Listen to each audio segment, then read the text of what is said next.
Então, hoje é uma satisfação conversar com vocês durante essas 2 horas sobre o tema das cadeias curtas e da alimentação saudável e sustentável. Bom, gente, então, o tema da aula de hoje é contribuições das cadeias curtas para a alimentação saudável e sustentável. Basicamente, eu tentei resumir aqui para vocês os tópicos da aula de hoje, né? Eu separei propus uma aula em 4 grandes tópicos. Basicamente, um tópico inicial onde a gente situa você sobre o debate das cadeias curtas, enfim, contexto um pouco, por que surge essa discussão, por que ela é relevante. Um segundo item que a gente vai tentar conceituar cadeias curtas para vocês, dando alguns conceitos, alguns aspectos teóricos e metodológicos de como a gente entender esses conceitos, né? E um terceiro ponto que a gente, aí sim, foca realmente no próprio título da aula de hoje, que é falar de algumas contribuições, as principais, obviamente, porque a gente não vai dar tempo de 1 hora a gente falar em tudo, né? Já tem uma literatura muito vasta sobre isso, não no Brasil, que eu acho que o tema ainda é embrionário, embora tenha algumas publicações, mas a nível internacional tem muita publicação sobre isso, né? E para fechar, um pouco falar dos desafios, ou seja, o que ainda no nosso país a gente tem como entraves ou problemas a construção desses tipos de mercados. E um pouco da agenda de investigações, rapidamente, 4 ou 5 pontos que eu acho que as pesquisas científicas, enfim, podem avançar nesse sentido aí para quem muitos talvez queiram entrar em programas e estão sem ideias ou fazendo teses, iniciando curso com mestrado ou doutorado, então talvez esse ponto ajude nisso, né? Bom, começo então com um contexto, um pouco do surgimento desse debate a nível internacional. Um primeiro aspecto importante é esse gráfico aqui, que tenta mostrar um pouco o efeito da agricultura produtivista na queda das receitas dos agricultores a nível mundial, né? Então, basicamente, é um gráfico de 2 linhas, onde vocês têm na parte de cima as receitas ou a produtividade e na parte de baixo os custos.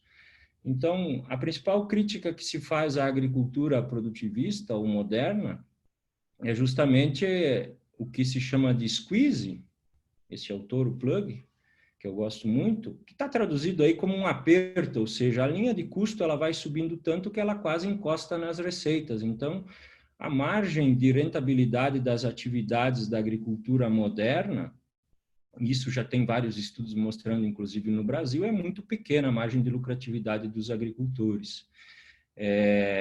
Então, veja que é necessário que novas receitas e novas formas de redução do custo. Para quê? Para a gente distanciar essas 2 linhas que estão no gráfico, de maneira que a agricultura possa ser uma atividade mais rentável no futuro, né? Então, fazer cadeia curta, sim, é uma dessas formas que a gente pode fazer isso. Tem várias outras que a gente pode reduzir custos, por exemplo, né, que não dá tempo de a gente falar aqui, e também de ampliar receitas, né?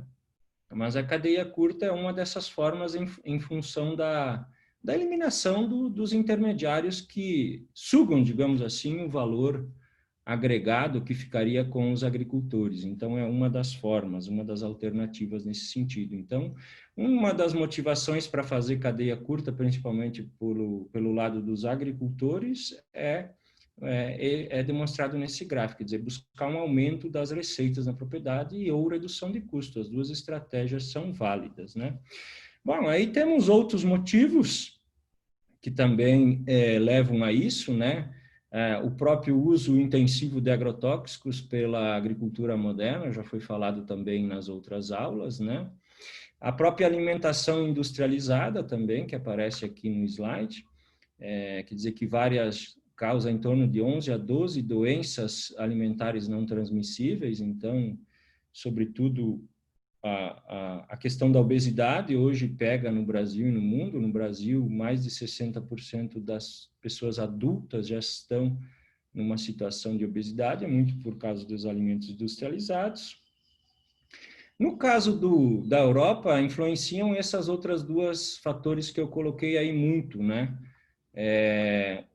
As chamadas crises alimentares ou, né, escândalos alimentares, os food scares, como a literatura traz um pouco, principalmente a vaca louca que aconteceu aí na virada do século, né?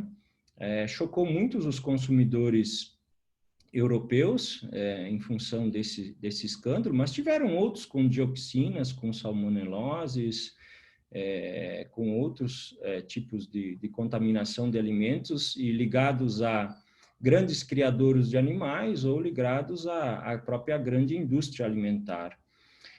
Então, isso fez com que cada vez mais os consumidores, primeiro, ficassem com medo desses alimentos, e segundo, buscassem alimentos alternativos. Então, há nesse sentido uma busca por alimentos regionais ou próximos. Então, as cadeias curtas entram aí como uma alternativa, né?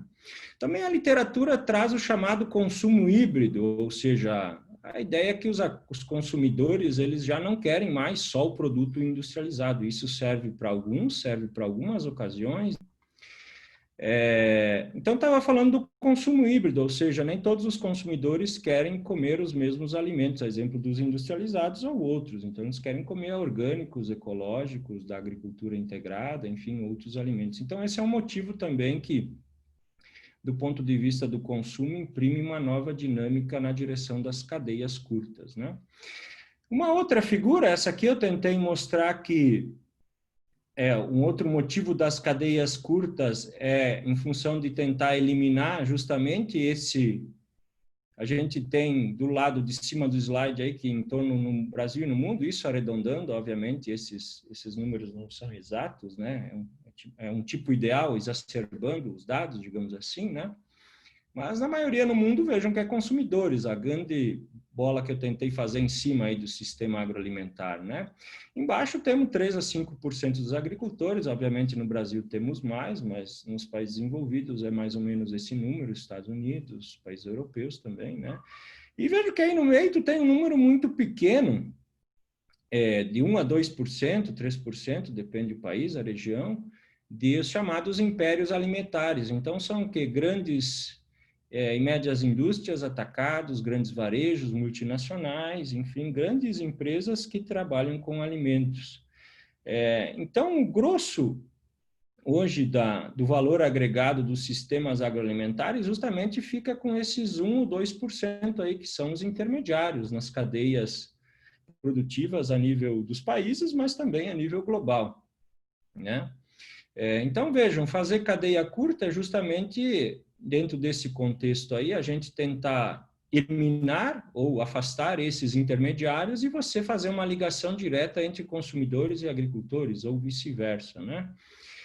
Porque até coloquei no slide, há 2 caminhos, ou seja, primeiro você ganha os consumidores para o lado dos agricultores para fazer cadeia curta, o que é mais provável para romper o poder econômico, político, de influência que esses grandes impérios têm no sistema agroalimentar, ou o segundo caminho, que eu vejo como mais difícil e bem menos provável, é você ter uma regulação pelo Estado, quer dizer, o Estado nacional ou a nível internacional, a OMC teria que fazer isso, né? Regular para que essas empresas não concentrassem tanto o valor agregado das cadeias produtivas em tão poucos atores sociais, vamos dizer assim. Mas é difícil esse caminho da regulação do Estado, por isso que eu acho que o primeiro caminho aqui da gente ganhar os consumidores para o lado das cadeias curtas é bem mais possível e provável, digamos assim, do que você esperar uma regulação pelo Estado, né? Bom, eu acho que também a necessidade das cadeias curtas traz toda uma discussão de novas conexões, né? Usando o plug novamente, mas ele bebe lá no Giddens, né? Essa ideia da conexão ou das reconexões. Então, eu acho que uma das estratégias que as cadeias curtas trazem é a gente gerar novas conexões entre agricultura e alimentação com a natureza e também com a sociedade e os consumidores. O que eu tentei representar nesse triângulo aí, tendo agricultura e alimentação no centro, e aí nas 3 pontas, natureza, nutrição e saúde, e a sociedade, ou seja, os consumidores, né? Então, se a gente observar, ao longo do tempo, o que aconteceu? Cada vez mais os alimentos se desconectaram da natureza, ou seja, o que a gente come hoje é um produto industrializado, não dá para chamar de alimento, né? Então, veja que há uma necessidade de uma reconexão com a natureza. Há uma necessidade da agricultura e alimentação se reconectar com a saúde e nutrição, ou seja, o que eu citei antes de você ter 12 doenças alimentares não transmissíveis que entram pela boca, ou seja, estão entrando pela nossa alimentação, é extremamente preocupante. Dessas 12, a FAO estima que, e as Nações Unidas, que 6 são as que mais matam no mundo, justamente causado aí a diabetes, a hipertensão arterial, também entupimento de vasos sanguíneos, a própria obesidade e outras, né? Então, vejam, a nossa alimentação ela não tem nada de conexão com nutrição e saúde, então é necessário refazer essa conexão aí também, né? E também com a sociedade e os consumidores, ou seja, fornecer produtos melhores, de melhor qualidade para esses consumidores aí, né? Produtos mais frescos, produtos biológicos, produtos naturais, produtos de uma agricultura mais integrada, produtos ecológicos, agroecológicos também para esses consumidores aqui. Então, também é uma reconexão, com isso há uma reconexão, se isso acontecer com os ritos naturais, quer dizer, a alimentação fica muito mais próxima da natureza e mais próximo também do que a gente requer em termos de saúde e nutrição. Então, há uma discussão também em termos de cadeias curtas para reconectar, né? Principalmente reconectar a produção com o consumo, mas essas outras 3 reconexões maiores aí que eu acabei de falar, elas também são importantes, né? Também a discussão das cadeias curtas mostra justamente a necessidade da gente criar sistemas agroalimentares, mas também de abastecimento mais descentralizados. Porque o que você tem hoje? Você tem basicamente cadeias longas globais, vide, por exemplo, que o Brasil exporta para fora dos países, carne, frutas e outras, e bastante centralizadas, né? Se a gente vai pensar, por exemplo, a Ceasa centralizada nas capitais das cidades, né? Então, há toda uma política de sistemas de alimentação que eles são centralizados a nível do próprio país e a nível internacional, inclusive algumas cadeias produtivas. Então, o abastecimento alimentar e os sistemas agroalimentares, quanto mais descentralizados eles forem, muito melhor para a sociedade. Então, eu tentei fazer uma representação, no caso dessa figura aqui, que estaria um triângulo em que esse abastecimento alimentar descentralizado poderia ser construído por 3 partes, ou seja, pelo Estado, que tem um papel, eu acho, importante, embora não tenhamos políticas públicas muito claras nesse sentido da descentralização, a não ser PA, PNAE, alguma coisa de restaurantes populares, né? As CEASAs, por exemplo, poderiam se voltar no futuro, né? Mas veja, eu acho que o Estado tem um papel nesse sentido, não é por isso que a gente deve deixar de pautar esse papel, de descentralizar sistemas de abastecimento e sistemas agroalimentares. Então, atualmente não se faz muita coisa, mas veja que poderia fazer muito mais se as políticas alimentares estivessem mais no centro do debate do Estado brasileiro, né? Eu acho que aí, bom, cabe mais a base do triângulo nesse contexto que a gente vive atualmente, ou seja, organizações sociais, formais e informais, elas teriam um papel nesse sentido, desde grupos de consumo, feiras de bairro, grupos de consumo de bairro, as próprias cooperativas, né, da agricultura familiar, da economia solidária, mas também cooperativas e sindicatos urbanos, né? Então, essa conexão das chamadas, o que eu estou chamando aí de organizações sociais com a sociedade e os consumidores, né?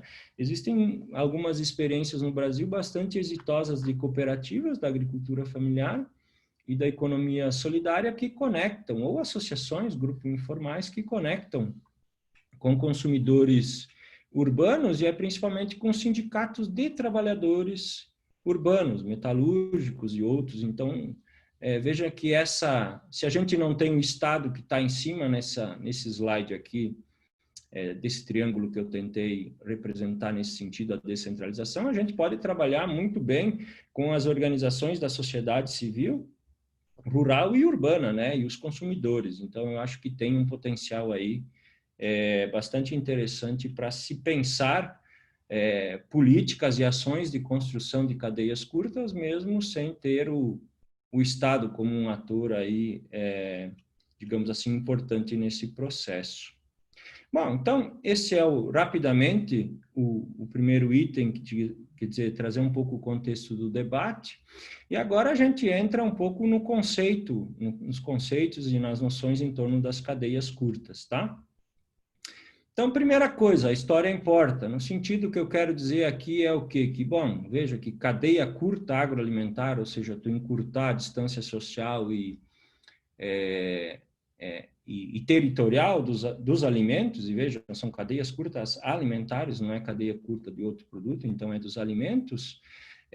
Por que eu falei antes que é uma reconexão? Porque vejam que essa conexão no passado, ela já existia. Se vocês pensarem num mundo em que há um século e meio, 2 séculos, ou até mais atrás, ou hoje mesmo, a própria agricultura familiar, ela é predominante em todo o mundo.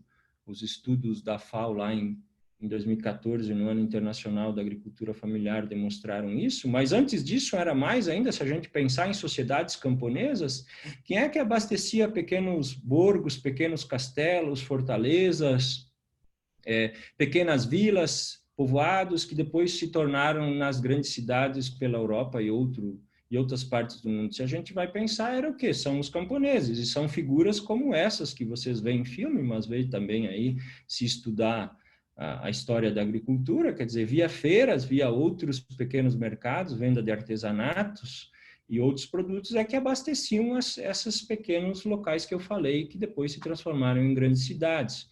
Ou seja, então cadeia curta não é uma coisa nova, ou seja, ela já existia lá desde as sociedades camponesas de períodos mais passados, mas a literatura na virada do século dá uma guinada com o uso desse termo predominantemente justamente para chamar atenção para as questões em torno da alimentação saudável e sustentável, que é um pouco que a gente já vai ver na sequência dessa aula. Então, por isso que o termo, digamos assim, ele se remodela, e a gente usa essa noção de reconexão, porque, vejam, os camponeses eram conectados com os consumidores urbanos no passado. Depois entrou todos aqueles intermediários que eu tentei mostrar naquela outra figura, que hoje são que dominam, infelizmente, as cadeias produtivas a nível global, mundial, né, principalmente as longas. E aí desconectou, quer dizer, ficou o consumidor de alimentos lá no final da cadeia produtiva e o agricultor lá no início da cadeia produtiva. E aí no meio você tem um monte de outros intermediários. Mas nem sempre foi assim. Então, um olhar histórico sobre esse tema e uma reflexão, eu acho que é bastante importante a gente fazer. Bom, e aqui já entro na questão do conceito realmente, né?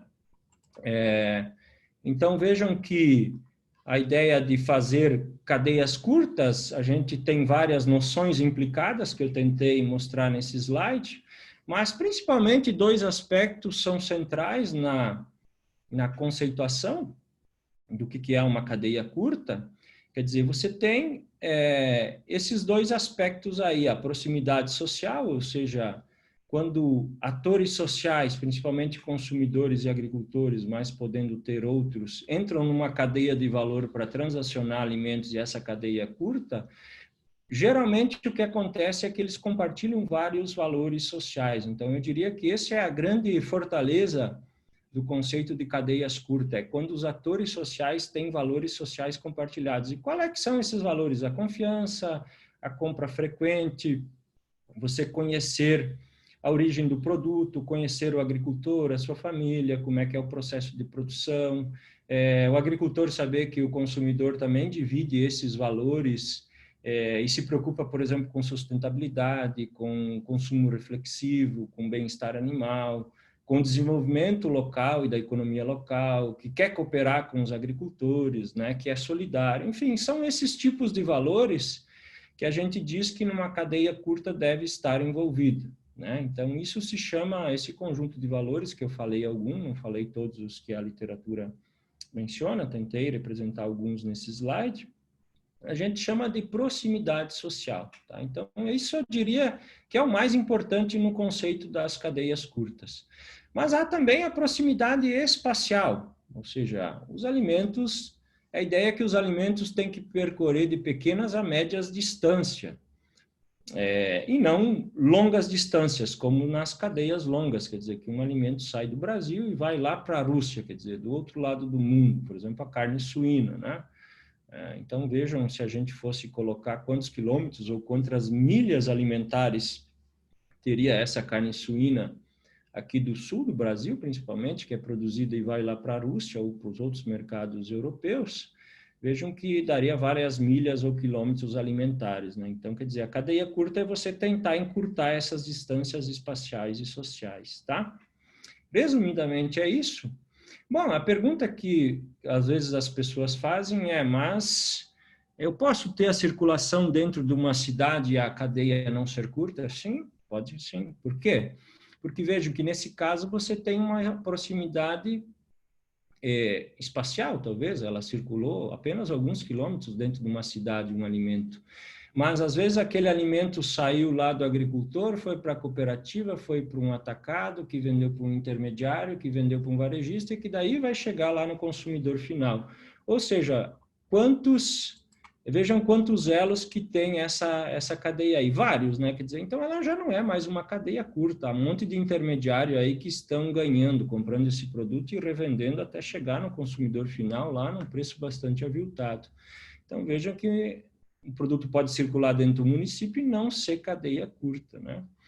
E vejam, esse cara aí que está, esse monte de intermediário que está intermediando, ele não compartilha esses valores sociais que a gente acabou de falar aqui, que não a cadeia curta tem que ter, porque a cadeia curta até pode ter um intermediário, né? É aceitável no conceito de cadeia curta, quer dizer, você ter o agricultor, ter um intermediário aqui no meio, poderia ser, por exemplo, uma cooperativa de economia solidária, da agricultura familiar, e aí você ter o consumidor final. Mas veja, essa cooperativa da agricultura familiar ou da economia solidária, ela teria que ser entendida e definida como um parceiro na comercialização, um elo ali essencial para ligar o consumidor com o agricultor, né? E não ser dessa outra forma, nesse outro exemplo que eu dei,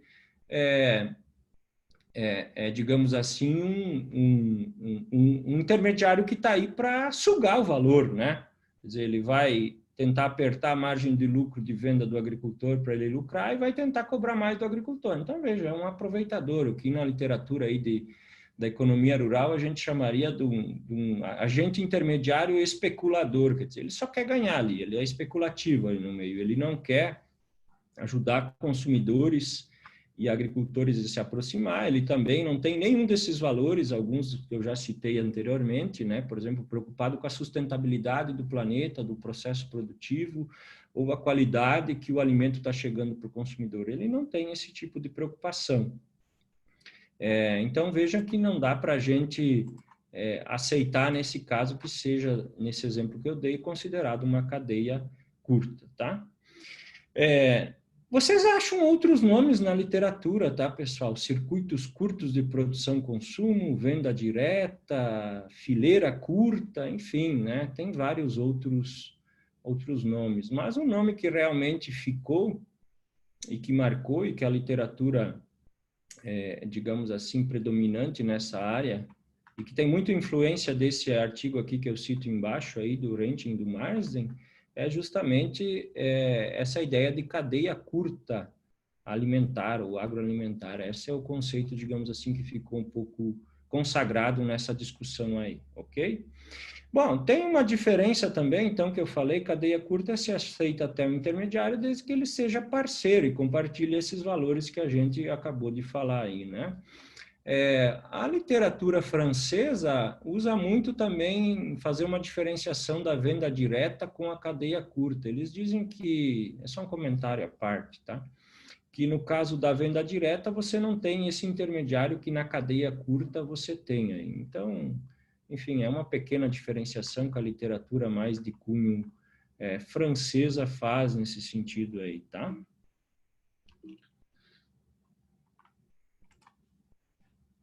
Nesse outro slide, então, eu tento mostrar justamente, um primeiro exemplo seria você ter uma cadeia longa, quer dizer, olha quantos elos você pode ter nessa cadeia longa, né? No segundo exemplo, aí no B, você teria um farm markets, que é uma tradução, seria as feiras nossas, né? Na Europa e Estados Unidos, eles usam muito farm markets, que é os mercados dos agricultores, né? Mostrando que no caso das feiras, muito a protuberância em criá-las são dos agricultores, né? O protagonismo, a agência, digamos assim, né? E um outro modelo abaixo também, em que o consumidor é mais protuberante, tem mais agência em procurar os agricultores para criarem cadeias curtas, né? Então, pode acontecer de algumas formas. As iniciativas, algumas surgem mais pela mobilização do lado da oferta, ou seja, do lado dos agricultores. Em alguns outros casos, surgem mais pelo lado da demanda mesmo, que são os consumidores procurando os agricultores, né? Mas veja, nos dois casos, o que a figura do meio e a de baixo do slide quer demonstrar? Que justamente há um encurtamento da cadeia, quer dizer, na segunda, veja que há uma seta grande vermelha lá que liga o agricultor com o consumidor, e na terceira, uma verde que liga o consumidor diretamente com o agricultor. Quer dizer, a ideia é você eliminar todo esse pessoal aí do processamento, transporte, estocagem, outros intermediários e a distribuição que você tem aí no meio entre agricultor e consumidor. Por isso que é uma reconexão, porque o sistema, nas cadeias do sistema agroalimentar moderno atual, você tem esse monte de intermediário. Então, você construir cadeias curtas, necessariamente você tem que eliminar esses elos aí que você tem no meio aí dessas cadeias alongadas, médias ou alongadas, né? E aí, bom, esse artigo é clássico, é de 2013, a gente retraduziu para o livro, que a Potira acabou falando depois, ao final eu vou falar do livro, e por isso que está com a data de 17, ainda é um artigo clássico, tanto em conceituar as cadeias curtas, é o artigo mais relevante, eu acho que tem a nível internacional ainda, né, que eu conheço, e também classificá-las. Então, esse artigo classifica elas em 3 tipos principais, né? Baseado naquilo que eu falei antes, naqueles 2 aspectos, né? Então, vocês têm aí no lado esquerdo do slide as cadeias curtas que seriam face a face, né? Ou seja, você tem uma proximidade social e espacial maior, depois você teria uma cadeia curta próxima, né? Que a gente poderia traduzir como as locais ou regionais, né? De circulação regional, né? E as ampliadas, né? Então, que aí você já mandaria esses alimentos para distâncias tanto sociais quanto territoriais, ou a quilometragem seria maior, né? Então, vejam, na esquerda você teria a máxima proximidade social e espacial, digamos assim. No meio aí você teria um efeito intermediário disso, e aqui nas ampliadas você teria uma maior digamos assim, menos proximidade social e espacial, né? Então, tem exemplos aí dos 3 tipos, por exemplo, aqui na face a face, tendas rurais, as feiras dos agricultores, o e-commerce, encomendas entregues, né? Não vou ler todas, né? Aqui nas regionais, vamos chamar assim, né? Que fica um termo mais conhecido, veja, tendas rurais, marcas regionais, cooperativas de consumidores, as CSAs, né, roteiros temáticos, né, quando, por exemplo, entra junto com turismo, a venda dos alimentos, né, mercearias, restaurantes, outros empreendimentos turísticos, né, cantinas escolares, enfim, né, o catering, que se chama, né, vendas para imigrantes, no caso da Europa é muito importante, né, no nosso caso é menos importante, no Brasil, né. E, bom, quando você tem as cadeias curtas ampliadas, vejam que você não tem toda aquela proximidade social e espacial do conhecimento, da origem, de conhecer o agricultor, a família, o processo produtivo, como você tem aqui no lado esquerdo, no face a face. Então, o que é necessário aqui? Você tem que criar a reputação desse produto, você tem que criar algumas coisas que codifiquem a qualidade, a reputação, esses valores sociais, esses valores alimentares que o produto diferenciado tem. Então, você cria o que? Selos de certificação, códigos de produção, efeito de reputação, né? Atualmente se fala muito em rastreabilidade, inclusive, né? É um tema um pouco controverso, inclusive para cadeias curtas, né? Porque é um tema muito mais do agronegócio, mas, enfim, é rastrear a origem, né? Social e territorial, e do agricultor, da família, do processo produtivo. Tu teria que, de alguma forma, comunicar com os consumidores quando você vende para distâncias maiores, então, tá? Aí a gente pode classificar de outras formas também, quer dizer, rapidamente, uma classificação aqui que os italianos fazem, que eu gosto muito, o Belletti e o Marescotti, são dois autores italianos, que eles classificam segundo se ela é mais organizada coletivamente e mais individual, né? Então, veja que aqui a venda direta é a mais individual possível, porque às vezes o consumidor passa na beira de estrada lá e compra de uma tenda do agricultor, está em viagem e nunca mais aparece, né? Então, quer dizer, veja que é uma coisa bastante individual, talvez vá comprar aquela vez só, né?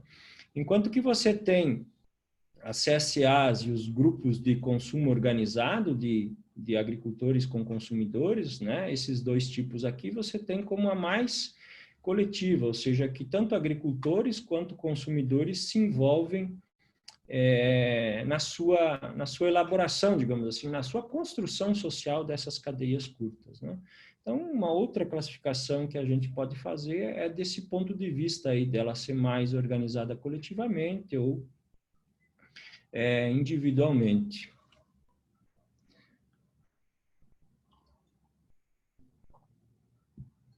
E outra classificação aqui, só para trazer para vocês rapidamente também, é do ponto de vista da independência nas decisões, ou seja, a participação social, poderíamos traduzir, né? Quando esses atores constroem cadeias curtas mais sem participação, ou com pouca participação, ou mais participativas, né? Então, vejam que, novamente, as CSAs e os grupos de consumo organizado, consumo solidário, em grupos chamados grupos de oferta e demanda, são as experiências em que você tem uma maior articulação participativa entre consumidores com os agricultores, né? Compartilhando valores sociais, como a gente falou antes, né? E veja que as vendas diretas, novamente, armazém de agricultores e outras experiências, você tem muito pouca participação conjunta de agricultores com consumidores nessas experiências. Então, é uma outra forma também que você pode classificar essas experiências aí. E, bom, aqui nesses dois slides, no anterior e nesse aqui, vejam que não tem todas as cadeias curtas, é apenas uma classificação ilustrativa que o Belletti e o Marescotti fizeram, não tem todas daquele slide que a gente mostrou lá do Renting, do Marzen, que cita bem mais tipos de experiências e de cadeias curtas, tá? E, bom, há uma diferença também, um outro conceito que a literatura traz, né? Também a definição, essa diferença de cadeia curta para a rede agroalimentar alternativa. Vocês talvez vão ver um pouco essa discussão em alguns artigos, vai se usar muito mais RAAs, redes agroalimentares alternativas, do que cadeias curtas. E no nosso livro, eu e o professor Sérgio Schneider, a gente diz que 4 diferenças principalmente, né?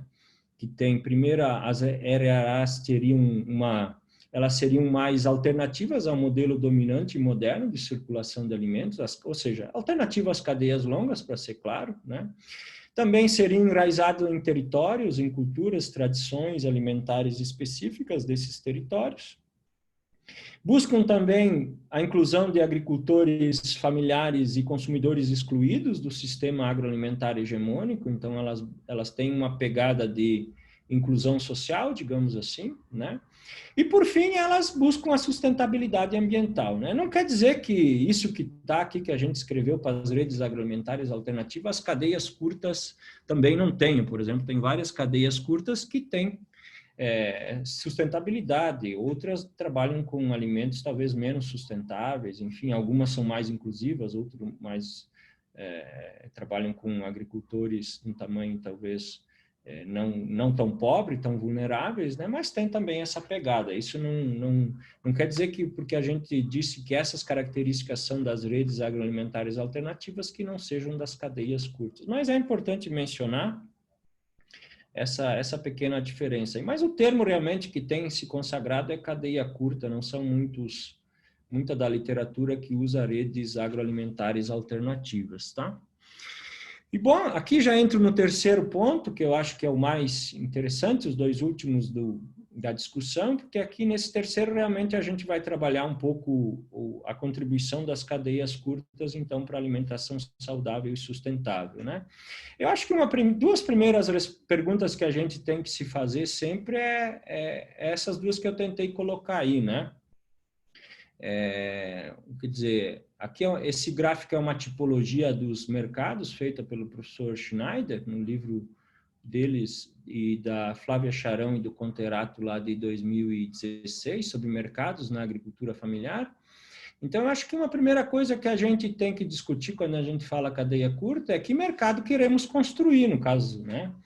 E, bom, e dentro desses mercados, qual é o local das cadeias curtas? Como é que elas se colocam dentro desses mercados e para que elas servem? Qual é os papéis delas, né? Então, por muito tempo, no Brasil, principalmente, falar em mercados era falar em capitalismo, quer dizer, era falar em acumulação de capital, enfim, até havia muita resistência dos movimentos sociais do campo, né? Mas vejam que mercados, numa acepção bastante simples aqui, depois a gente pode discutir mais, é a forma com que os agricultores, uma das formas que os agricultores se inserem na sociedade moderna, economicamente falando, depois do ponto de vista da sociabilidade e de outros aspectos socioculturais a outras formas, obviamente, né? Então, sim, a gente tem que discutir quais mercados a gente quer construir para a agricultura familiar e a economia solidária e as cooperativas de agricultores familiares. E nesse sentido, essa tipologia do Sérgio, ela é extremamente interessante, porque, vejam, ele coloca 4 tipos de mercados: os públicos, que seriam PA e PNAE, os convencionais, que seriam os de commodities e grãos, os territoriais e os mercados de proximidade social, né? Então, vejam, e é interessante que o gráfico, essa tipologia, coloca que do lado direito, quanto mais para o lado direito você for em termos desses mercados, mais dependência você tem com esses atores que estão nesses mercados. Quer dizer, consequentemente, menos autonomia. E quanto mais para a esquerda você vai para esses mercados, né, os de proximidade social e os territoriais, vejam que você tem menos dependência e mais autonomia, né? Então, vejam, qual é o lugar das cadeias curtas dentro disso? Qual é os mercados que a gente quer construir? Então, vejam, eu entendo cadeia curta como as diferentes cadeias curtas, porque são vários tipos, a gente mostrou já isso para vocês nos conceitos, como, digamos assim, a ocorrência empírica dos mercados que a gente, teoricamente, problematiza nos artigos, né? Então, vejam que as cadeias curtas, elas vão estar principalmente do lado esquerdo dessa figura, quer dizer, o Sérgio até colocou aí a venda direta, lá no mercado de proximidade, e as CSAs e as feiras nos mercados territoriais, quer dizer. Então, se a gente quiser discutir mercados e inserir o debate das cadeias curtas dentro do mercado, elas estariam justamente à esquerda desse gráfico, muito mais à esquerda e menos à direita, ou quase não presentes à direita, né? Já que aqui você teria, por exemplo, nos públicos PA, PNAE, e nas de commodities, aqui teria nos mercados convencionais, mercados de grão, né? Então, um pouco para localizar vocês na discussão dos mercados, aonde que as cadeias curtas ficam, né? Ficam mais desse lado esquerdo, digamos assim, da figura, né? E o pessoal já fez algumas pesquisas no Rio Grande do Sul. Esse é um artigo que o pessoal lá da UFSM, junto com o Sérgio, a equipe do Sérgio e do GEPAD, né, tem um grupo de pesquisa que trabalha só com mercados, eles levantaram os mercados de hortifruti e granjeiro na região central, lá Santa Maria, em torno do Rio Grande do Sul. Então, vejam que justamente esses mercados que por muito tempo foi desvalorizado, ou seja, historicamente a gente no Brasil falou que os agricultores primeiro deviam ter só um mercado e deviam ser bons produtores ou do suíno, ou bons produtores da soja, ou do milho, ou seja, deviam ser especializados. E muitas vezes em mercados de grãos, ou seja, e por vários anos esses agricultores eles ficaram bastante vulneráveis, porque as secas coroeram a renda deles, ou porque a lagarta destruiu com a soja, ou porque o comprador do fumo não comprou esse ano e eu vendi para um intermediário, enfim, por vários motivos. Então, vejam que esses mercados que, justamente, historicamente, toda a política pública do Estado, do crédito, assistência técnica e outras privilegiaram os agricultores, não é o que traz mais autonomia para esses agricultores, justamente é o que ajuda a falir com a economia familiar, no caso da agricultura familiar e das cooperativas, né? Então, nessa pesquisa aqui, vocês vejam que se a gente somar aqui, ó, mercados de proximidade social, mercados locais territorial, e se somar os institucionais aqui, ainda você tem, veja que aqui os convencionais, eles são, não dá nem 30%, né? Dá uns 27%, né? Mais uns 20% de institucionais. Se você somar onde é que está as cadeias curtas aqui, você tem que em torno mais da metade, 55%, é isso, né? Um pouco menos, mas mais da metade dos mercados, no caso dessa pesquisa que o pessoal fez com o Hortifruti Grangeiro, vejam que gira justamente nesses mercados de proximidade ou locais e territoriais, aonde estão as cadeias curtas. Então, veja que aparecem várias, ó, entrega a domicílios, venda no estabelecimento, né? Veja as feiras livres aqui no caso, né? 72%, né? Então, um valor bastante grande, né? E as feiras, depois a gente vai falar de algumas experiências, realmente são um dos tipos de cadeia curta mais proeminente que a gente tem. Então, os dados estão mostrando isso já. Essa outra tabela aqui, eu só queria destacar o valorzinho que tem a seta em vermelho aí para vocês. A gente fez toda uma metodologia para medir valor agregado em cadeias curtas de agricultores familiares no Norte Gaúcho, que tinham propriedades orgânicas ou agroecológicas e tinham uma agroindústria orgânica que vendiam, processavam essa produção in natura em agroindústria orgânica e depois revendiam, né, ganhando mais, obviamente, por esses produtos justamente pelo valor agregado, a transformação, mas também por eles serem produtos ecológicos, o chamado preço premium, né, do mercado. E comercializavam pela cadeia curta. Então, vejam, há uma soma aí de 4 coisas que levam a eles a agregar muito valor aos seus produtos, que é a própria produção da matéria-prima ecológica, a elaboração desse alimento de forma ecológica, ganhando preço prêmio no mercado e vendendo por cadeias curtas. Então, a gente chegou aí, o valorzinho que está com a seta vermelha aí, que vocês podem ver, vejam que é quase 50%. Ou seja, do valor bruto da produção desse agricultor, a gente descontou depreciação, consumo intermediário, impostos, vários custos, inclusive a formalização da agroindústria, a gente calculou e descontou, e vejam, eles sobraram 50% da renda, ou seja, 50% da riqueza gerada em termos de produção bruta. E aí eu pergunto para vocês, já provocando-os, qual é o outro sistema produtivo que sobra metade de tudo que você gera em termos de produção bruta depois de descontar dos custos? Muito pouco, né? Então, veja que a cadeia curta, aliada a outras estratégias, nesse caso aqui, propriedades agroecológicas com agroindústria agroecológica e com preço prêmio, gera muito valor agregado aos agricultores. Então, o ganho econômico deles é muito grande, né? Então, bom, a cadeia curta ela vem um pouco nessa ideia de relocalizar o sistema agroalimentar. Esse é um slide de um artigo do Moacir Darou, aqui do IAPAR, né? Inclusive, o Moacir é interessante se vocês puderem procurar mais textos e ler dele, porque ele é pioneiro nesse debate aí a nível de Brasil. É um dos que primeiro começou a levantar e discutir cadeia curta a nível de Brasil, né? Então, veja que os chamados circuitos curtos de comercialização, ele traz aí vários exemplos de potencialidades, né? Essa maior proximidade, que a gente já falou para vocês, maior autonomia para o agricultor, diversifica o sistema produtivo, porque os consumidores vão pedindo produtos e alimentos e o agricultor não tem, ele vê que há uma oportunidade, ele vai produzindo para vender, né? Você torna multiuso, digamos assim, a mão de obra da família, quer dizer, você vai ter que colher, vender, processar, embalar, você vai ter que ter conhecimento de mercado, de diálogo, várias coisas, né? E você consegue conectar a alimentação com uma pluralidade de outros negócios, por exemplo, o turismo rural, acolhida na propriedade, restaurantes, alojamento, servir almoços, propriedades pedagógicas para escolas, por exemplo, né? Esporte com alimentação, várias coisas você consegue conectar com venda de alimentos por cadeias curtas. Então, há um potencial de negócios muito grande nesse sentido aí, né? E aumento da confiança, credibilidade entre consumidor e agricultor, né?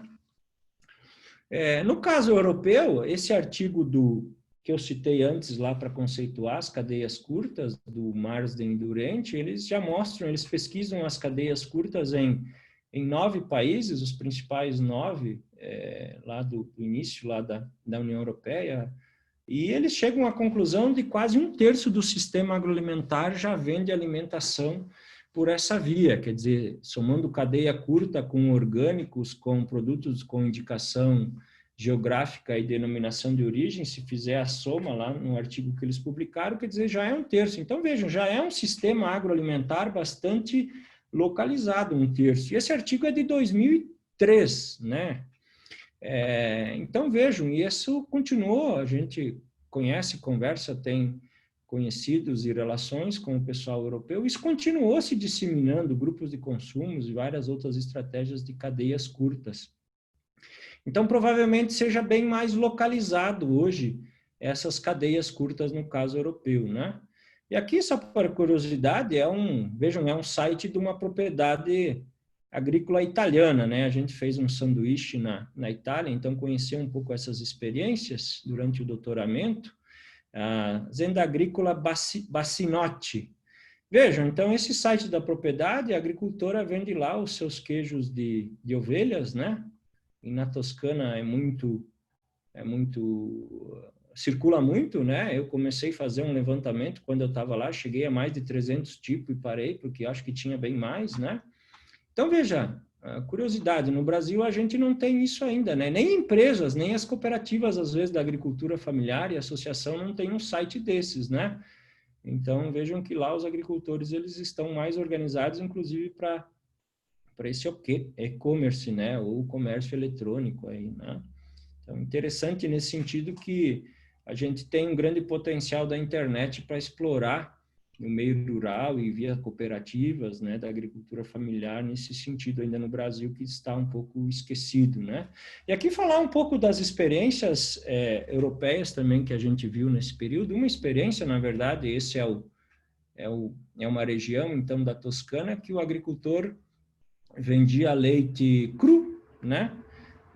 Via cadeia curta e vendia justamente via esse sistema aqui, ó, de distribuidor automático nas praças. Então, vejam que lá é possível, a legislação permite, então ele ordenhava as vacas logo cedo, levava o leite, botava nesse distribuidor automático, o consumidor urbano poderia vir aqui pagar e levar o leite recém-ordenhado da vaca para fazer o seu café da manhã para a família e para os filhos, né? Então, quer dizer, leite fresco de giornata, quer dizer, leite fresco já pela manhã, né?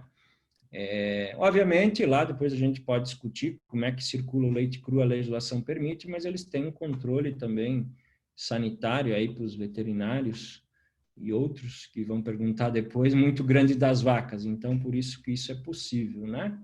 Então, na Europa até é bem aberta essa questão das cadeias curtas, inclusive para produtos de origem animal, que no caso brasileiro é muito mais fechada, né?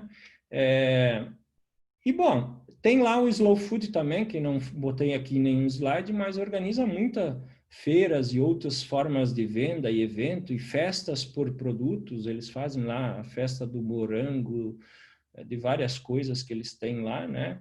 E frutas e outras coisas, e produtos de agroindústria também nas cidades, e o Slow Food sempre está ajudando a organizar. Então, o Slow Food dá para a gente dizer que internacionalmente é um grande construtor também aliado aí, dos agricultores e consumidores para construir cadeias curtas, né? E, bom, no Brasil, qual é as experiências que a gente tem? Eu diria que duas se sobressaem, né? As agroindústrias familiares e as feiras, né? Eu acho que as feiras são a mais antiga, maior em número, diversificada, de vários tipos, algumas mistas, algumas de produtos coloniais, algumas de produtos só ecológicas, algumas mistas que mistura tudo isso, né? É uma experiência bastante diversificada. Também temos as agroindústrias familiares, que é outra estratégia que também várias pesquisas mostram que os grandes mercados delas são via as cadeias curtas. E outras experiências em menor medida, né, que começam a se desenvolver, né, PA e PNAE, não foram feitos para isso, né, foram feitos como política de comercialização e de segurança alimentar, né, mas, enfim, o Estado entra aí como um intermediário, entre aspas, podemos dizer assim, porque compra dos agricultores e repassa para as escolas e entidades assistenciais. Então, é uma cadeia curta institucional, digamos assim, do Estado, construída pelo Estado, né? Que é bastante relevante no caso do Brasil também, né? E aí temos outras experiências, atualmente os sites e plataformas também, durante a pandemia, depois eu vou falar, têm sido muito utilizados por algumas cooperativas e agricultores familiares. Então, aqui eu tentei sistematizar para vocês as principais contribuições para os agricultores e no outro slide que eu já vou falar, para os consumidores, ou seja, a gente tem que olhar oferta e demanda quando a gente fala de cadeia curta, tá? Então, o que tem de positivo das cadeias curtas para os agricultores? Depois eu vou fazer a crítica, o desafio mais abaixo aí no item final, tá? Não vou só falar bem das cadeias curtas, tem muita coisa errada, muito desafio, muita coisa ainda que a gente precisa melhorar, né? Mas vejam, para os agricultores, maior valor agregado, né? Eliminando o intermediário, menores custos, com vários custos, taxa sanitária, logística fica mais aproximada, reconecta a agricultura com a sociedade e os consumidores, tem uma produção mais saudável, sustentável, diversificada, canais de comercialização são mais estáveis e resilientes, quer dizer, não é que nem o PA, o PNAE, o Estado não tem mais dinheiro, no caso do PA, então acabou a cadeia curta do PA. Bom, e aí o que tu faz, né? Muitas cooperativas, inclusive no Brasil, fecharam em função disso, né? Só operavam um PA, então a gente nunca pode ser dependente de uma política só, de um canal só, de um tipo de cadeia curta só, né? Então, quando você constrói ela diretamente com o consumidor, veja que você consegue, nessa aproximação social e territorial, mas principalmente por dividir os valores sociais, você consegue ter canal de comercialização mais estável, com mais resiliência, né? Desenvolve outras habilidades, tem que aprender a comunicar, falar, se expressar, né? Saber sobre mercado, sobre a legislação, técnicas de negociação, de convencimento, né? De vendas do produto. Então, veja que tu não passa de produtor, agricultor-produtor, para agricultor que precisa ter múltiplas habilidades. Então, para cadeia curta, veja que o agricultor tem que se reciclar também do ponto de vista principalmente do conjunto dos conhecimentos que são necessários para fazer a comercialização, né? Trabalho em redes, cooperação, grupos e associações, então aumenta a organização coletiva dos agricultores em muitos casos, né? E essa aproximação social e compartilhamento de valores com os consumidores. Bom, e com os consumidores, o que a gente tem de aspectos positivos das cadeias curtas? Menor custo econômico com os alimentos, conhece a origem e a procedência, eu acho que esse é um dos principais motivações dos consumidores para ir para a cadeia curta, quer dizer, saber origem e procedência na cadeia longa ou via supermercado, você, na maioria dos casos, você não sabe, né?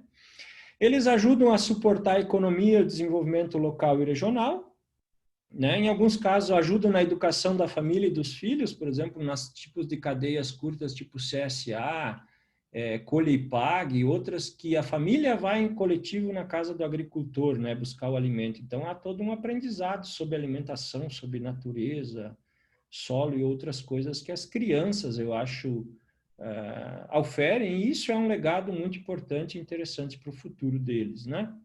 Consumo de alimentos bons, né, com várias qualidades, né, quer dizer, o que eu chamei de uma qualificação multifacetada, quer dizer, ecológico, fresco, artesanal, da agroindústria, da gastronomia regional, com indicação geográfica, então tu consegue ter acesso a esse conjunto de alimentos que você não consegue por cadeia longa ou no supermercado, né?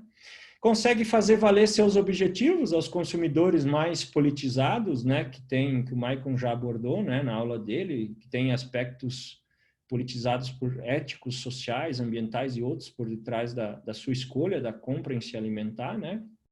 então consegue seguir isso também, esses princípios. Reconecta com a agricultura, natureza, saúde, consome alimentos de época do território e de pequenos agricultores, e muitas vezes ajudando na inclusão social e econômica desses, né?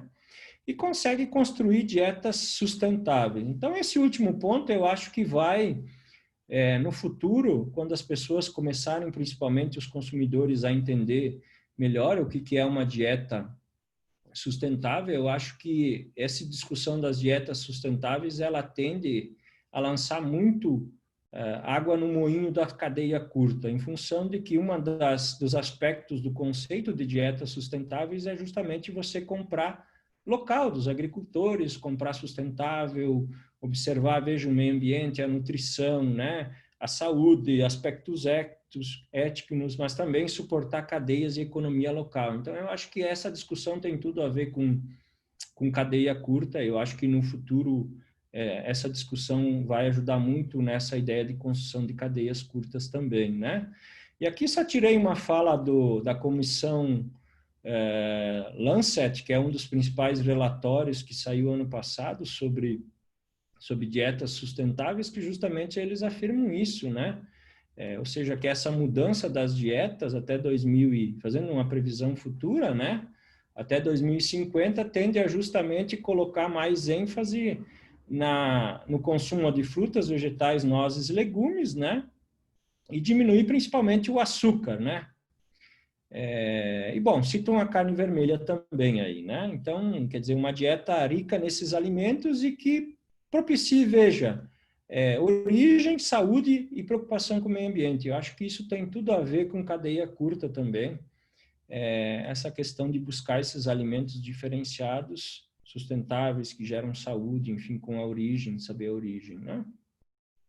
E, bom, para a gente fechar, já estou quase no horário, mas rapidinho a gente fecha, alguns desafios e a agenda de investigações, o que eu acho que ainda temos de desafios para construir cadeias curtas, né? O primeiro é construir alianças com o setor urbano, né? Então, o professor Paulo Nieder falou muito de coalizão de forças, com quem que a gente deve se aliar. Eu acho que os vários consumidores urbanos, a aliança é por aí, né?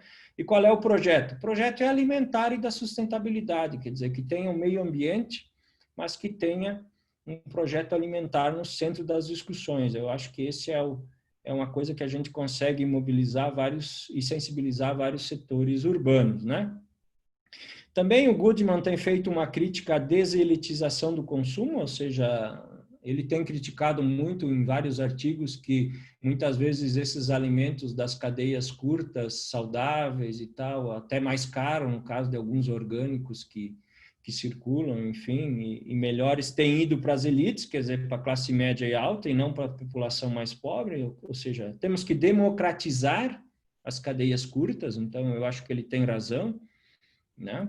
Nesse sentido, depois a gente pode debater mais, em alguns casos a gente vai estudar justamente cadeia curta e ver que são um consumidor de classe média e alta que consegue ter acesso a esses alimentos e não a população mais pobre, às vezes nem é por falta de recursos, porque nas feiras, por exemplo, agroecológicas, o alimento até às vezes é mais barato que o supermercado, mas às vezes falta o dinheiro para ele ir até na feira, falta informação de que existe uma feira, falta informação de que aquele alimento faz bem à saúde dele, que ele pode acessar, então, às vezes várias faltas de informação, né? Nem a questão de ser mais caro, né? Bom, as políticas públicas é seríssimo, né? No nosso país eu digo que elas não existem, né? Para cadeia curta, então veja, há toda uma agenda aí para pautar frente ao Estado, a não ser, como eu disse, o PA e o PNAE, que são experiências que não foram criadas para fazer cadeia curta, foram criadas justamente para, por um lado, prover segurança alimentar aos consumidores, mas e por outro, para você, quer dizer, comercializar os produtos da agricultura familiar, mas vejam que essa discussão da cadeia curta, o conceito, não está na origem desses programas, né? Está uma discussão de segurança alimentar por um lado e de comercialização por outro. Então, eu acho que, com exceção disso, qual é a outra política pública que tem? Não existe, né? Óbvio que temos algumas exceções, isso eu falo no nível nacional do Brasil. Temos algumas exceções, de alguns estados e municípios que desenharam. Tem programas, por exemplo, de agroindústria, apoiam feiras, apoiam grupos de consumo, né? Então, tem vários estados e municípios que têm. Mas, a nível nacional, essa discussão ainda ela não tem um fôlego tão grande e ela não chegou no estado, digamos assim, né? Necessidade também de repensar algumas políticas, a gente tem escrito alguma coisa sobre isso. Veja que, no caso do Pronaf, financia mais de 70% do recurso milho e soja, quer dizer, né? A TER, quando ela chega no agricultor familiar, em alguns casos, ela chega para essas commodities que o Pronaf produz, né? E aí os mercados institucionais querem comprar alimentos. Então, o mercado institucional quer comprar alimento, o crédito financia commodity, milho e soja, e a TER, quando chega lá na propriedade, muitas vezes ela vai acompanhar juntamente milho e soja. Com isso, não quero dizer que a TER é voltada só para isso, mas boa parte dela, convenhamos que ainda é, né? Então, o que adianta a PA e PNAE querer comprar e não ter o alimento para comprar via cadeia curta? Exemplos são os orgânicos dentro do PA e PNAE. Se a gente vê, o ano que deu mais foi em torno de 3,5% do volume total de gastos no PA e no PNAE, que foi de orgânicos. Então, o que isso reflete? Justamente reflete que a gente não tem produção para entregar, ou esses agricultores talvez tenham outros canais mais interessantes que ganhem mais que o PA e o PNAE, né? Enfim.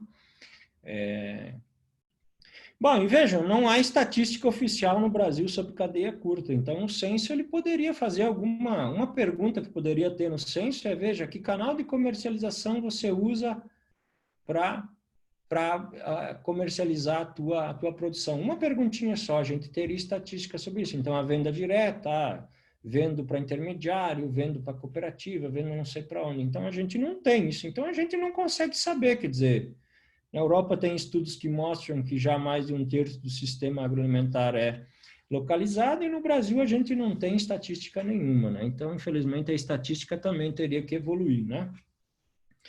Bom, e agora, durante a pandemia, vocês devem ter visto várias notícias, eu peguei essa para fazer o slide apenas. Veja que esse estudo do ICA mostrou que em 29 países os agricultores têm problemas em ofertar, dificuldades para vender os alimentos durante a pandemia, né? E aí os problemas justamente é a logística, que ele não consegue levar, ou a estrada está fechada, ou o comércio onde ele entregava está fechado, ou onde é que ele vendia até por cadeia curta, tem lugar que foram até as feiras fechadas, alguns municípios, né, ou estados, e assim por diante, né, a falta de condições também para transportar isso, né, então a reportagem cita esses aspectos, ou seja, os agricultores com muita dificuldade, né. Então, alguns realmente têm problemas de bloqueio para comercializar seus produtos, inclusive por cadeias curtas, feiras e outras coisas que foram suspensas, ou lugares que foram meio que decretado um lockdown total, né? Por algum tempo os agricultores tiveram problemas. Veja que esse estudo do ICA mostra isso, né? E aí a gente vê alguns casos eles conseguiram se reinventar, quer dizer, eles vendem muito até por Facebook, por WhatsApp, por Instagram, né? Se vocês derem uma pesquisada nessas redes sociais, vocês vão ver muitos agricultores fazendo propaganda e vendendo dessa forma. Alguns conseguiram, outros não, né? E, bom, tem um pessoal muito esperto aí também, que não é cadeia curta, mas que está entrando no mercado. Essa reportagem aqui é recente agora, ó, 16 de agosto, ó, saiu na Pequenas Empresas, Grandes Negócios, que é meio meio pessoal do Sebrae, eu acho, essa revista aqui, e veja que as startups, né, cita nessa reportagem uma ou duas, as startups estão entrando nesse mercado aí, né, durante a pandemia. Veja que aqui o exemplo de um aplicativo de venda de alimentos orgânicos que expandiu 10 vezes na pandemia. Então, esse ano ele vai faturar 20 milhões, a estimativa dele, né? E você lê a reportagem, quer dizer, não tem nada disso de valor social, territorial, né? Essa ligação de valores sociais entre consumidor e agricultor. Ele quer simplesmente aqui entrar como um intermediário entre agricultor e consumidor no processo de venda dos alimentos e ganhar. Então, são startups que estão surgindo com plataformas bastante agressivas de venda de alimentos, nesse caso, inclusive, alimentos orgânicos. Então, veja, aqui coloca o desafio para que os agricultores, suas cooperativas, associações, se organizem de forma mais ágil, principalmente nessa pandemia, via diferentes plataformas ou contato mais direto por rede social com os consumidores, porque há uns espertinhos aqui que estão entrando no mercado, né?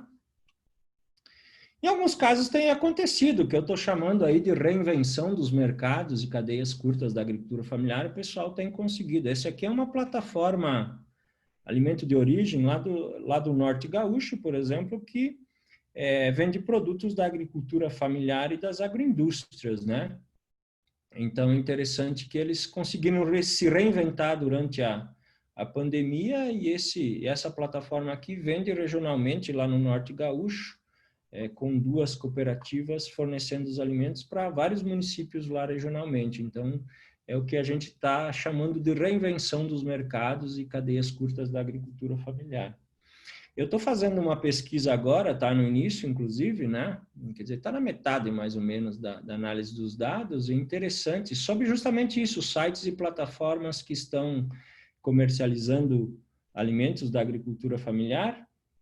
E o interessante é que justamente há uma protuberância muito grande. Eu já cheguei a quase 50 experiências dessas em todo o Brasil, e uma surpreendente protuberância de cooperativas digamos assim, na formação dessas plataformas, e também muito interessante que a maioria delas está trabalhando com alimentos orgânicos, ecológicos ou agroecológicos, ou seja, comida boa via cadeia curta e ainda com cooperativismo no meio, né? Então, é interessante a pesquisa, mas os dados são iniciais, enfim, mas no futuro sai o artigo aí, vocês vão conseguir ter uma ideia melhor sobre isso, né? Bom, e aí outros desafios já para finalizar que eu acho que tem, quer dizer, o ambiente regulatório é bastante avesso, no caso do Brasil, às cadeias curtas, quer dizer, ele não propicia vender diretamente, como vários países na Europa, por exemplo, têm legislação. Vida às agroindústrias de alimento, né, principalmente animal, o que perguntaram na aula passada para a Alessandra, e ela inclusive deixou a pergunta para mim hoje, né? Então, já respondendo em partes, depois, se a pessoa quiser fazer a pergunta, quer dizer, a nível municipal, o sim, ele bloqueia das iniciativas que tem agroindústria, por exemplo, de venda animal, vender no município do lado, aí, onde tem sim, tem município que nem tem sim, metade dos municípios brasileiros quase nem tem o sim, e quando tem, ele é precário, ele não tem equipe, não tem carro, não tem equipamento para o pessoal trabalhar bem, e ainda ele não consegue vender o alimento para o município do lado. Então, quer dizer, nós temos um ambiente regulatório que eu chamo totalmente avesso às cadeias curtas, né? Há uma preocupação também que os dados do censo mostram uma diminuição dos agricultores ecológico entre os dois censos, claro que um pouco é metodológica, mas eles mostram isso, ou seja, se há diminuição no número e a demanda continua, ou eles estão aumentando escala, ou estão agregando mais valor, ou seja, ou pode estar vindo produto orgânico de fora do país, aí por empresas que estão dando conta dessa demanda que é crescente, 20% ao ano no caso brasileiro, quer dizer, então nós temos que investigar melhor esses mercados, inclusive de orgânicos e ecológicos, né?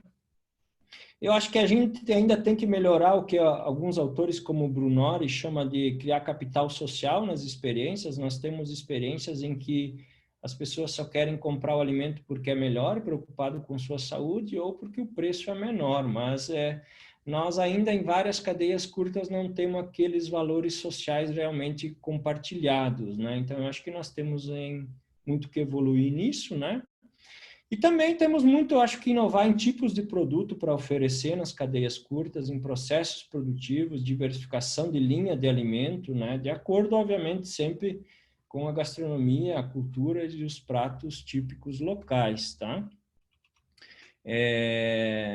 A exemplo do que eu falei antes, né? Que eu comecei a levantar os queijos de ovelha lá na Toscana Cru, cheguei a mais de 300, eu parei, né? Tinha muito mais. Então, veja a diversidade. Como é que eles, na Toscana, conseguem, de uma mesma matéria-prima, o leite de ovelha cru, fazer mais de 300 queijos? Nós aqui, por exemplo, as agroindústrias só faz o colonial e mais um, dois. Quer dizer, nós temos muito que aprender ainda termos de receitas mesmo, de produto, inovação, diversificação desses produtos, né?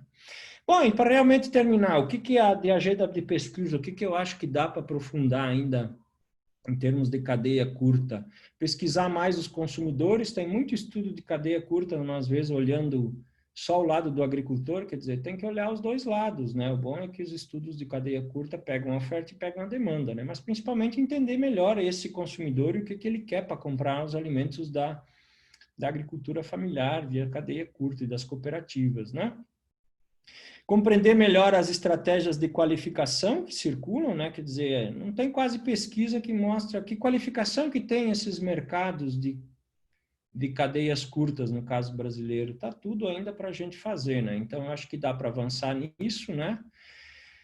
Dá para avançar muito, nós não temos, eu não conheço pelo menos nenhum estudo que meça food miles, quer dizer, os quilômetros que os alimentos percorrem, tanto em cadeia curta como média, como longa, poderia se fazer uma tipologia de cadeias e você investigar isso, pegada ecológica ou de carbono, ou mesmo a metodologia lá da avaliação do ciclo de vida, a ACV, que mede a sustentabilidade em várias ao longo de toda a cadeia produtiva, né? Desde o agricultor até lá o consumidor final, seja uma cadeia curta, média ou longa. Isso aqui a gente não tem estudo no Brasil, então eu acho que vale muito avançar, né? E, bom, como tem a ver com a sustentabilidade, que é um grande debate nas cadeias curtas, eu acho que é uma interessante coisa que a gente tem que avançar. As dietas sustentáveis, ainda a gente não tem pesquisa sobre isso, se relacionando com a cadeia curta. E também estudos comparativos. Temos muito estudo de caso. Fiz a tese, fiz a dissertação sobre cadeia curta, eu escrevi um artigo sobre... Mas não compara diferentes tipos de cadeias curtas, diferentes dinâmicas, diferentes regiões, ou até diferentes países, né? Então, eu diria que rapidamente essa é a agenda que a gente tem para dar conta. E para fechar, dizer que boa parte, agradecer, muito obrigado, vamos às questões e deixar aí. Não é porque eu acho que eu e o Sérgio organizamos o melhor material, mas é um livro que ele tenta, é um livro que a gente organizou aí em 2017, eu acho que é um livro que traz, que reúne, ele é importante porque reúne as literaturas tanto teórica quanto de metodológica, traz experiências brasileiras, mas traz experiências também internacionais de estudos de cadeia curta, Estados Unidos, Europa, leste europeu, enfim, né? Então, boa parte disso que a gente falou aí para vocês, essas questões teóricas, metodológicas, experiências, estão um pouco compiladas nessa obra, Cadeia Curta e Redes Agroalimentares Alternativas, Negócios e Mercados da Agricultura Familiar. Então, lá, livraria virtual da URGS, quem quiser acha ela lá e tem um livro aí com tanto enfoques teóricos quanto metodológicos e também outras questões aí para discutir. Tá bom? Obrigado.